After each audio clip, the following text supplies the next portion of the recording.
Everyone, today we'll deal with section 313 of CRPC that deals with power to examine the accused. So please go through the video in full and like the video.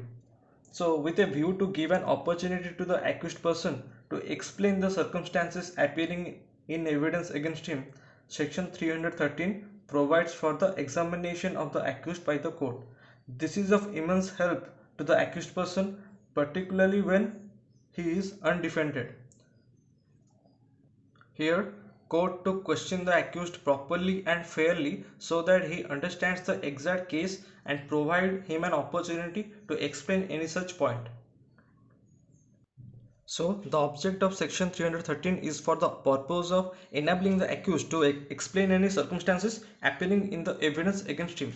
Circumstances not put to the accused cannot be used against him. So, in a case, it was decided that the conviction is liable to be set aside when the accused is not examined in accordance with the provisions of section 313. So, now let's start the section. It says, in every inquiry or trial, it has given the stages, that is inquiry or trial, for the purpose of enabling the accused personally to explain any circumstances appearing in evidence against him. Then the court, there are two stages, that is may, that is discretionary part, at any stage without the previously warning the accused, put such questions to him as the court considers necessary, and shall, that is mandatory, after prosecution witnesses have been examined and before he is called on for defense, question him generally on the case.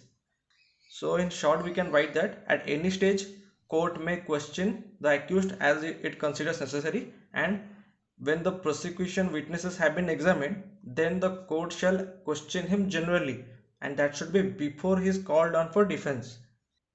Here the words question him generally in section 313 1b and for the purpose of enabling the accused personally to explain any circumstances appearing in the evidence against him in section 313 1 are clearly intended to prevent unfair interrogation of the accused person. Inadequate examination may vitiate the proceedings. The word personally in section 313 1 indicates clearly that for the purpose of section 313, the court cannot examine the pleader on behalf of the accused person. Instead, written statements of the accused can be also filed. So now let's see the proviso. Provided that in a summons case where the court has dispensed with the personal attendance of the accused, it may also dispense with his examination under clause B. Dispense provisions has been given under section 205 and 317. So if a court has dispensed with the personal attendance, it may also dispense with the examination under clause B. So now let's see a case law, that is Dehal Singh versus State of Himachal Pradesh.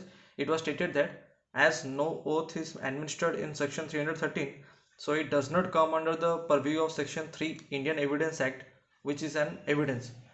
If it is examined under section 315, which is an oath, then it becomes relevant and becomes an evidence under section 3. So second subsection, no oath shall be administered to the accused when it is examined under subsection 1. Then 3, the accused shall not render himself liable to punishment by refusing to answer such questions or by giving false answers to them.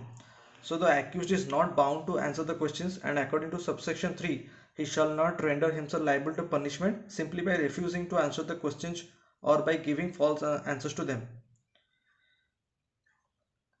So now next, subsection 4, that says the answers given by the accused may be taken into consideration in such inquiry trial. That means in that inquiry trial, the answers given by the accused may be taken into consideration. It's discretionary. And put in evidence for or against him in any other inquiry into a trial for any other offense which such answers may tend to show he has committed. So no oath is administered. The reason is that when he is examined under section 313, he is not a witness. So the answers may be put in evidence for and or against him in other inquiries or trials for other offenses. For example, if in a trial for murder he says that he concealed the dead body and did not kill the victim, then his statement may be used as evidence against him in a subsequent trial for an offense under section 201 IPC, which deals with causing disappearance of evidence.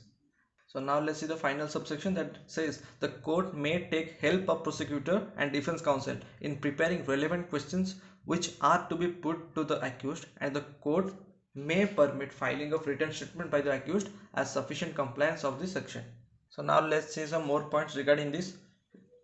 313 statement cannot be split into various parts, and the favorable parts made use of as proof of the guilt of the accused on the basis of alleged admission.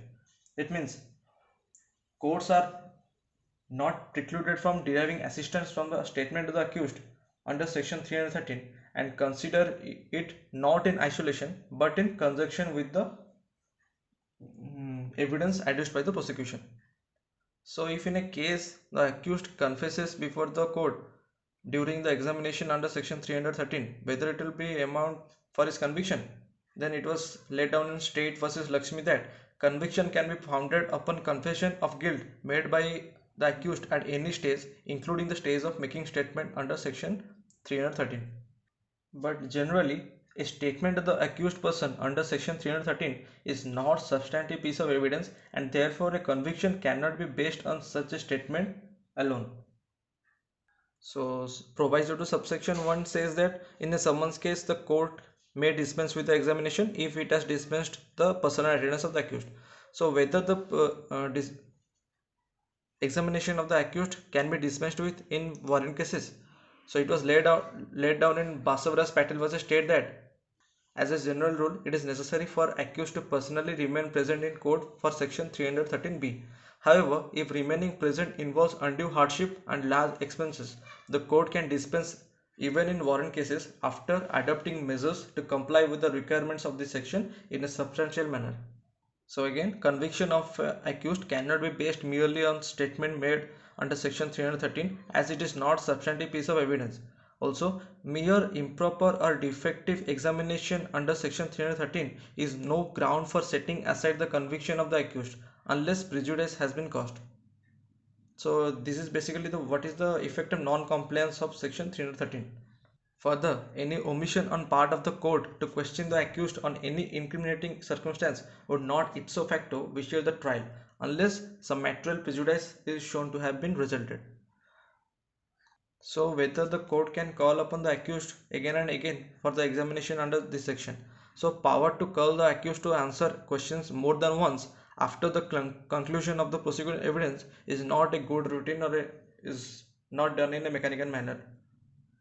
It is not good in the eyes of law. So this is all about section 313 CRPC. Hope you all will like it. Please like and subscribe.